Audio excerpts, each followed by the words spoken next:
मित्रांनो, आपण आलोय आता प्राचीन कोकणच्या गेटवर. आता बघू कसं काय गाडी वगैरे पार्क करायचं. हे बघा. तर मित्रांनो, आपण आलो प्राचीन कोकण इथे.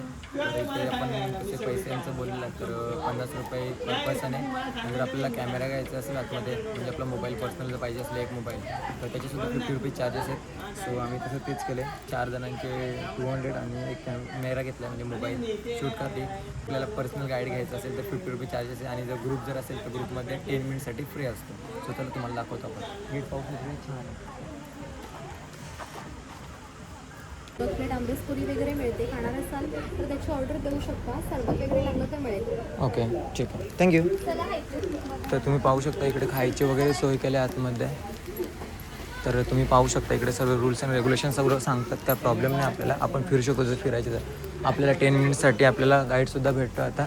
सो पाहू शकता. वाव, जय शिवराय. सो आता आपण घेऊया फॉलोअप मॅमचा आणि आपण फिरून घेऊ जेवढं जमेल तेवढं. दादूस, इम्पॉर्टंट चीज, एंड ऑफ द डे.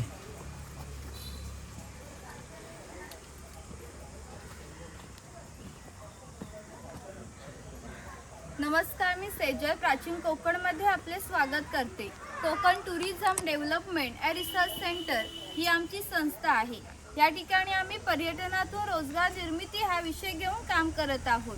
आपली संस्कृती ही निसर्गातून फुललेली आहे. पूर्वजांनी विविध वनस्पती प्राणी यांना देवत्व बहाल करून त्यांच्याविषयी कृतज्ञता व्यक्त केली आहे. पूर्वी प्रत्येक गावात राखीव जंगल असते, त्यांना देवराई असे म्हणत. त्यातील वनस्पती प्राणी यांची हत्या केल्यास त्याला पाप समजले जाई. विविध धार्मिक ग्रंथांचा अभ्यास करून आम्ही ते नक्षत्र बाग तयार केली आहे. प्रत्येकाच्या जन्मनक्षत्रानुसार एक वृक्ष आराध्य वृक्ष म्हणून मानला जातो.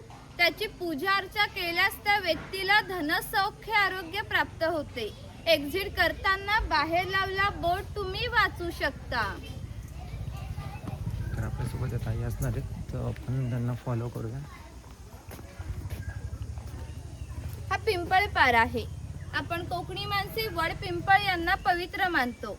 तसेच त्यांना दीर्घायुष्याची प्रतीकही मानली आहेत. याला पिंपळ पार असे म्हणतात, कारण हा जो दगडी कट्टा बांधला आहे याला कोकणी भाषेमध्ये पार असे म्हणतात. हा पार सुमारे 400 वर्षापूर्वी बांधण्यात आला. जेव्हा हा पार बांधण्यात आला तेव्हा हे पिंपळाचं रोप सुद्धा लावण्यात आले. म्हणजेच हा पिंपळ सुद्धा 400 वर्षापूर्वीचा जुना आहे.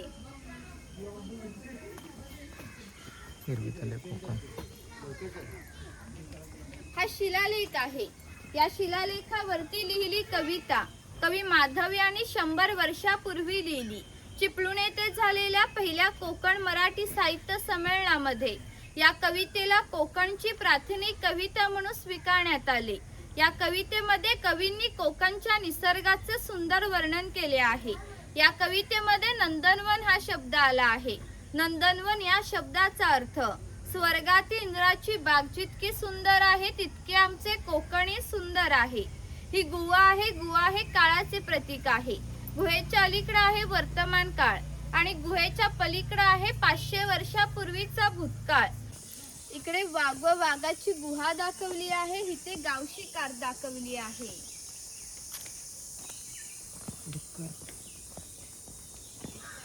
हे चिरफळाचं झाड आहे.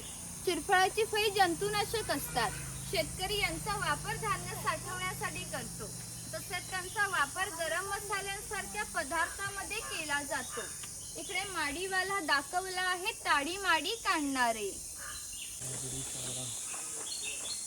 हे ग्रामदेवतेचे मंदिर आहे. पूर्वी धार्मिक संस्था गाव नियंत्रण करत असत. गावातील गावकरी इथे एकत्र येत असत. गावातील 2 व्यक्तीमध्ये भांडण झाल्यास सगळा गाव येथे एकत्र येऊन गावप्रमुख त्यांच्या समोर न्यायदान करत असते.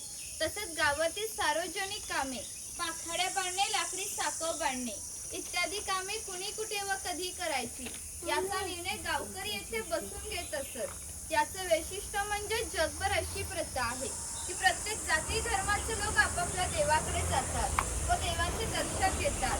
आम्ही कोकणी माणसं सुद्धा वर्षभर देवळात जाऊन देवाचे दर्शन घेतो.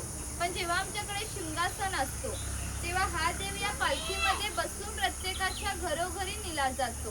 म्हणजे कोकणी माणूस आणि देवाचं नातं इतक्या जवळचं आहे की आमचं एकामेकाच्या घरी येणं जाणं होत असतं.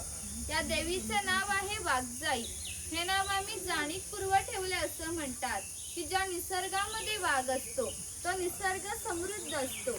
500 वर्षापूर्वीचा निसर्ग असा समृद्ध होता. त्याला आमच्या भाविश्वामध्ये देवत्वाचं स्थान होतं.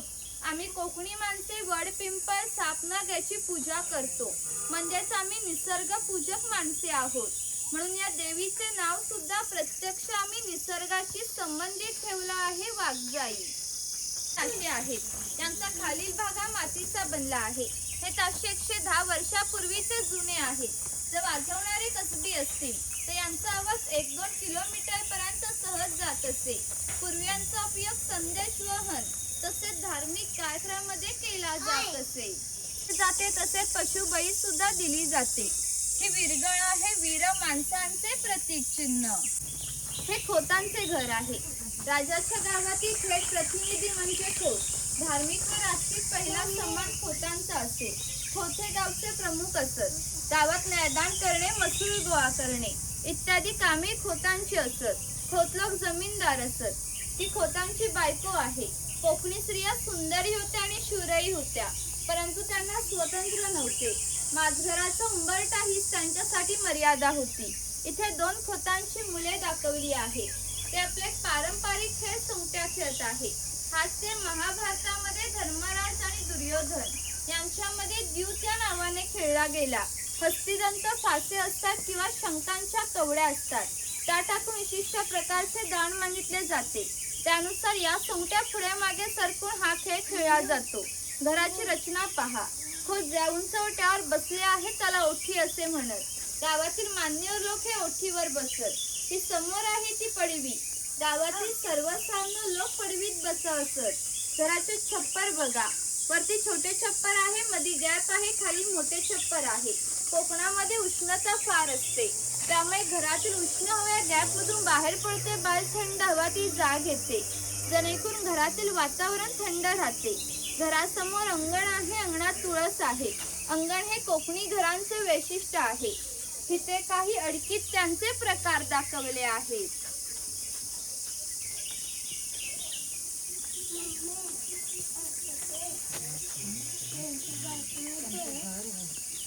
याचं गवताचं घर आणि याच्या पुऱ्या कपड्यावर जाऊ नका.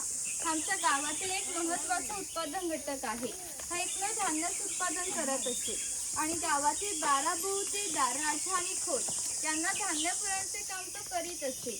पूर्वी त्याचं घर जसं असायचं तसं इथं आम्ही उभारलं आहे. ही जी चूल आहे हिला कोकणी भाषेमध्ये पिरसा असे म्हणतात. ती सतत पेटती ठेवली जात असते, कारण पूर्वीच्या काही लायटर किंवा माचीस नव्हती. जर हा विजला तर घरामध्ये 2 गारगोट्या ठेवल्या जात असत. ते एकमेकावर घासून विस्त केला जात असे. ती जी शेणाने सारी टोपली आहे तिला कणगी असे म्हणतात. यामध्ये धान्य साचवले जाते. यामध्ये ठेवले धान्य 3 ते 4 वर्ष सहज टिकते. अजून ठाणे जिल्ह्यातील वनवासी लोक याच पद्धतीने धान्य साचवतात. ही शेतकऱ्याची बायको आहे. ती शेतकऱ्याची मुलगी आहे. हा पाळणा आमच्या शेतकऱ्याच्या घरी कायमस्वरूपी टांगून ठेवला आहे. तर आमच्या शेतकऱ्याच्या घरी दरवर्षी पाळणा आलाच असे. म्हणजे प्रत्येक शेतकऱ्याला 8 ते 10 मुले असत. म्हणजे पूर्वीच्या काही एकत्र कुटुंब पद्धत अस्तित्वात होती. ही उचल आहे. पूर्वीचा वापर कपडे सुकवण्यासाठी केला जात असे. घरामध्ये गौरी गणपतीचा सण दाखवला आहे. गणपतीचे दिवस आले की लाल मातीचा गणपती तयार करणे, उन्हाला की मातीची मडकी तयार करणे, दिवाळीच्या वेळेला पंत्या तयार करून प्रत्येकाच्या घरोघरी नेण्याचे काम हा कुंभार करीत असे. त्याच्या सफेद रंगाचे मडके आहे ते माडी काढण्याचे मडके आहे. कोकणामध्ये नारळाची झाडे खूप मोठ्या प्रमाणात असतात. त्यांना नारळ येण्यापूर्वी पोळ येते. त्या पोळीला आडवा काप दिला जातो. बाजूला विशिष्ट प्रकारचा झाडपाला लावून तो झाडपाला आतील माडी शोषून घेतो व थेंब थेंब गळणारी माडी वरचे मडके लावून त्यामध्ये साचवली जाते. काळाच्या ओघात 12 बहुतरांचे व्यवसाय नष्ट झाले, परंतु माडी काढण्याचा व्यवसाय अजूनही व्यवस्थित चालू आहे. गड किल्ल्याची रचना मस्त केले पण मीच बनवलाय भाई.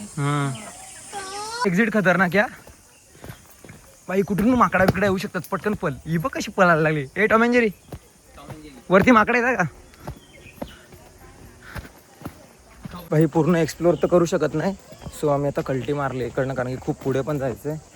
सो डायरेक्ट आता गणपती पुले आता कुठे थांबायचं नाही.